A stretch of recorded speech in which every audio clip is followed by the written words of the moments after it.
Actually এটা হলো জাপানের প্রিভিয়াস যে অ্যাপয়েন্টমেন্ট সিস্টেম।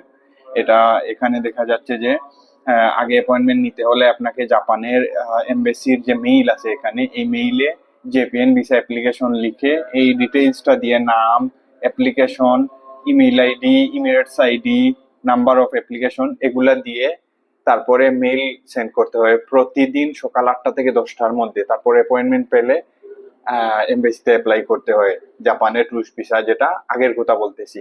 তাছাড়া জাপান ই ভিসা দিত, সেটা বন্ধ হয়েছে অনেকদিন, 1 মাস থেকে 1.5 মাসের মতো হয়ে গেছে।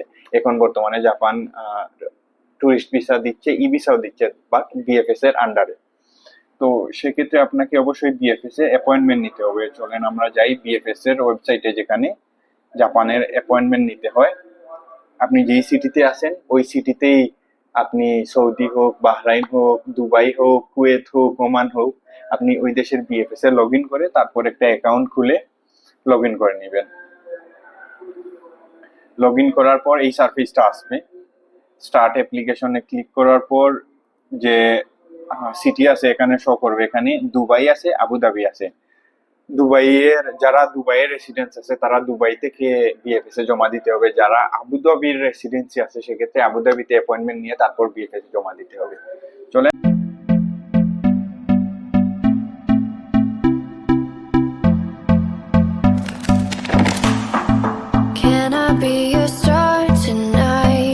আসসালামু আলাইকুম, আমার ট্রাভেল এন্ড ট্যুরিজম থেকে আমি যাইতেছেন।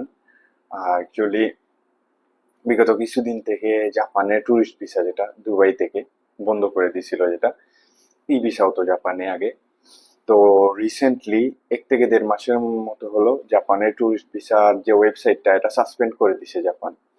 তো সাসপেন্ড করে দেওয়ার পর টোটালি 1 থেকে 1.5 মাস বন্ধ আছিল জাপানের ট্যুরিস্ট ভিসা দুবাই থেকে।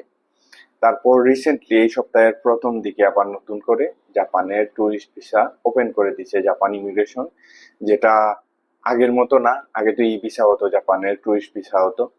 ই ভিসা যেটা এখন বর্তমানে বিএফএস এর মাধ্যমে, এটা হলো জাপানের একটা অ্যাপয়েন্টমেন্ট যেটা বিএফএস এর মাধ্যমে নেওয়া। এখন বর্তমানে যদি জাপানে ট্যুরিস্ট ভিসা হতো বা ভিজিট ভিসা করতে হয়, তাহলে অবশ্যই সবাইকে দুবাই থেকে, যে দুবাই এলো, সবাইকে বিএফএস এর মাধ্যমে অ্যাপয়েন্টমেন্ট নিয়ে অ্যাপ্লাই করতে হবে। সেক্ষেত্রে আবার অপশন আছে, আপনি যদি চান জাপানের এমপ্লয়মেন্ট ভিসা করতে, সেক্ষেত্রেও বিএফএস এ যেতে হবে। আপনি যদি চান টুরিস্ট ভিসা করতে, ই ভিসা করতে, সব ধরনের ভিসা বিএফএস এ ট্রান্সফার করে দিছে। তো এটা আমার হাতে যেটা, এটা অ্যাপয়েন্টমেন্ট নেওয়া, রিসেন্টলি এটা অ্যাপয়েন্টমেন্ট। তো এটার জন্য রেডি হচ্ছে, ফাইলগুলা রেডি হচ্ছে। আর এটা হলো চেক লিস্ট, এই ডকুমেন্ট গুলা লাগে। তো এটাই অ্যানাউন্স করতে এলাম আর কি। রিসেন্টলি 15 থেকে 20 দিন বন্ধ থাকার পর জাপান টুরিস্ট ভিসা আবার নতুন করে ওপেন করে দিছে দুবাই থেকে। এখন যে কেউ দুবাইয়ের রেসিডেন্স পারমিট থাকলে লেস ডকুমেন্টে জাপানের টুরিস্ট ভিসাটা গ্রেপ করে নেওয়া যায়।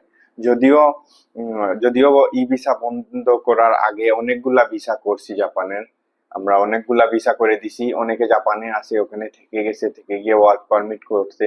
প্রথম অবস্থায় তো ওয়ার্ক পারমিট হয় না, অ্যাজাইলাম করতে হয়। তো অনেকেই অ্যাজাইলাম করে ওয়ার্ক পারমিটে আছে বর্তমানে। তো যারা এই ফেসিলিটি গ্রেপ করতে চান, দুবাইয়ের রেসিডেন্স পারমিটের আন্ডারে যারা আছেন, তারা ইজিলি এই ফেসিলিটিটা গ্রেপ করে জাপানে মুভ করতে পারেন খুব সহজেই।